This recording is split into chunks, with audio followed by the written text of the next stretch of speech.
Vilniaus etninės kultūros centras kviečia į užgavėnių mugę. Kasmet tarp vasario 5 ir kovo 6 dienos vyksta linksma, triukšminga, išmonės ir žaismingumo nestokojanti, su kostiuminiu ritmu derinama kilnojama žiemos ciklo šventė. Ji viena didžiųjų metų švenčių.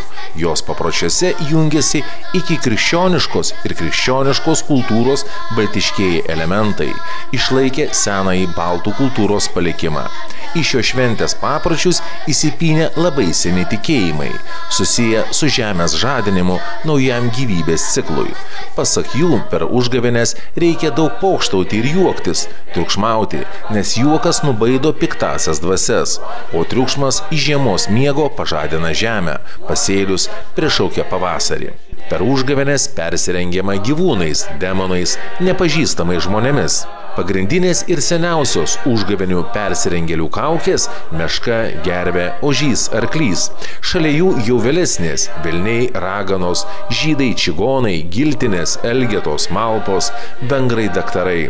Vasario 9 dieną, šeštadienį, Vilniuje, Vinco Kudirkos aikštėje ir Gedimino prospekte nepaprasta ir siautulinga užgavėnių mugė. Gedimino prospekte nuo 11 iki 19 valandos. Blynai, kiti gardumynai, žiemiški tautodailės ir tradicinių amatų margumynai.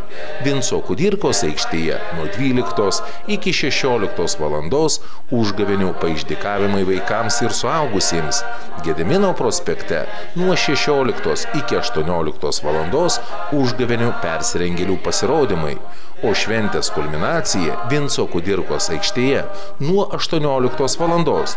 Tradiciškiausių užgavėnių kaukių apdovanojimai, morės aukcionas ir iškilmingas bei graudus morės išlydėjimas į Lietuvą.